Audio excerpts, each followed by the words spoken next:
कि बोले नंद बाबा ये पहली बार जीवन का मौका मिला है पुत्र बचाने का। लो ये पुत्र है हमारा, इससे बड़ा हो जाए बता देना तेरे माता पिता जेलों में बंद है मथुरा नगरी में। और महाराज नंद बाबा ये पुत्र तुम्हें दे रहा हूं, लेकिन ये अपनी इमानत नहीं, अपनी इमानत समझ के पालना। वसुदेव ने जैसे ही नंद बाबा को भगवान कन्हैया को दिया तो बताया कि नंद बाबा अंदर गए, यशोदा के ढिंग लिटाया। तो यशोदा के ढिंग लिटाया भगवान को तो बताया एक योग माया शक्ति जो कन्या थी यशोदा की बराबर में लेटी हुई है, बहुत सुंदर कन्या है। नंद बाबा के मन में विचार आया क्यों ना कन्हैया के बदले में इस कन्या को दे दे वसुदेव को। क्यों? सुबह होते ही कंस पूछेगा क्या पैदा हुआ, हो ना हो कंस बड़ा पापी है, कहीं ऐसा ना हो वसुदेव के प्राण को ले ले। नंद बाबा ने कन्या को वसुदेव के हाथ में दे दिया। वसुदेव लो ये पुत्र हमें दे जाओ, लेकिन इस कन्या को ले जाओ। जब कंस सुबह होते ही पूछेगा कि क्या जन्म हुआ तो कह देना पुत्र तो जन्म नहीं, ये पुत्री का जन्म हुआ है। वसुदेव जी कहने लगे नंद बाबा अपने पुत्र बचाने की खातिर भला इस कन्या की जान जोखिम में क्यों डलवा रही हो। बोले महाराज यदि कन्या को नहीं ले गई तो तुम्हें फांसी लगवा देगा भोजराज कंस। मेरी माताओं भगवान श्री कृष्ण के बदले में एक कन्या को लेकर के वसुदेव जैसे जेलों में आए तो बताया है कि रात में ही गोकुल में पहुंचा दिया, रात में ही मथुरा में घुसाए। बड़े बड़े दरवाजे फाटक जो खुद अपनी भगवान की इच्छा से खुले थे वो स्वयं बंद हो गए। हाथ की हथकड़ी पाय की बेड़ियां लग गई। भोर होते ही कंस को एकदम योग माया शक्ति हटी। एक मंत्री को भेजा, मंत्री सारी रात सोते रहे हो, सोसिया रहे हो, बड़ा नींद आ रही है, जाओ देख करके आओ कि हमारी बहन क्या जेलों में किसने जन्म हुआ, किसने लिया है। एक मंत्री आया तो देखा देव की मैया कन्या को अपने आंचलों से दूध पिला रही है बैठी बैठी। कंस को पता चल गया कि देवकी की कोख से पुत्र ने जन्म नहीं लिया, एक पुत्री ने जन्म लिया। मेरे भगवत प्रेमियों ये बड़ा खुश हुआ, बहुत खुश हुआ, लड्डू फूट गए दिल में। कहने लगा अरे ब्रह्मा वाह विष्णु, तुम तो कहते थे कि 8वां पुत्र देवकी का मेरा काल होगा, लेकिन मेरी डर की वजह से पुत्र नहीं पुत्री ने जन्म ली। खैर कोई बात नहीं, यदि लड़की आई है तो यही कौन सा हमें जिंदा रखनी है, इसे भी तो मानना है। कंसराज हाथ में तलवार हिलाते हुए देवकी के पास पहुंच गया। बोला देवकी लाओ, बहुत प्यार कर लिया, अब इसे हमें दे दो। देवकी बोली है भैया तुमने इतने पुत्र मार दिए, अब इस लड़की को तो छोड़ो, बकस दो महाराज।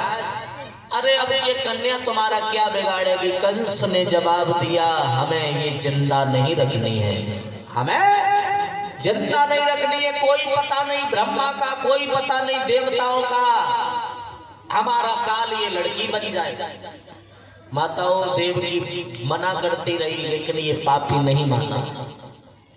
उस कन्या ने देवकी मैया की गोद में से छीना और जहां 6 पुत्रों को मारा था वहीं उस कन्या को मारना चाहा। तो बताया जैसे ही पैर उठा करके हाथ ऊपर को किया तो पत्थर में ना लगी, अपनी योग माया शक्ति से हाथ से छूट करके योग माया शक्ति उड़ी चली गई आकाश में। और आकाश में उड़ने के बाद काले काले बादल बिजलियां चमकने लगी। और जवाब दिया पापी कंस सुनो, अब तू हमें नहीं मार पाएगा, तू हमें नहीं मार पाएगा, तू बहुत बड़ा घमंडी है, पापी है, तेरा मारने वाला तो गोकुल में पैदा हो गया है। उस कन्या ने आकाशवाणी में कहा कि ओ पापी मतवारे, और तू हमें मारना चाहता है, तेरे मारने को ओ पापी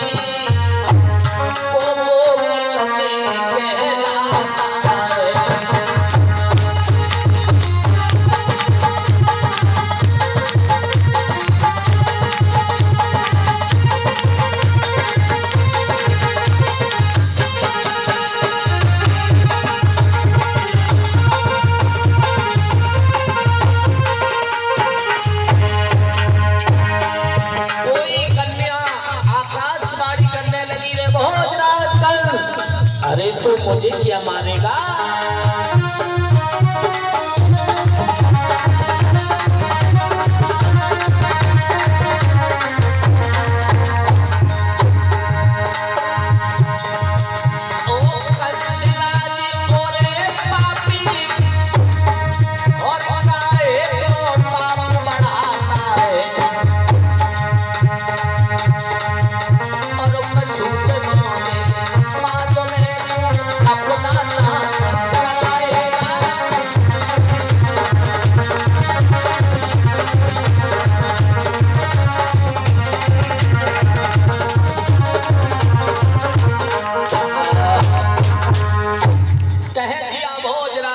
तू हमें क्या मारेगा, तेरा मारने वाला गोकुल में पैदा हो गया। मेरी माता आज इधर तो भोजराज कंस को चिंता बढ़ गई और इधर देवी देवता खुशी मना रहे हैं। आपके सामने झांकी आने वाली है, भगवान को नहीं आती। एक ठाकुर जी का जयकारा बोले, बोली गोविंद भगवान की हेलो, बोलिए आनंद कंद भगवान की जय। देखिए बीच में रास्ता बना दो और माताओं से बहनों से निवेदन है, बच्चा काफी छोटा है। देखिए आपके भावुकता में आकर के बच्चे की आंखों में चावल या रोड़ी चली गई तो काफी परेशानी हो जाएगी, इसलिए कोई भी माथे पर तिलक ना करें बच्चे का। सभी पैरों में ही रोड़ी चावल लगाएं, पैरों का ही पूजन करें, चरणों का पूजन करें और माथे पर तिलक ना लगाएं। पूजन की थाली किसके पास है? गुड़िया लाओ। हेलो, पीछे रुक जाओ, पीछे थाली दे गुड़िया, एक थाली दे।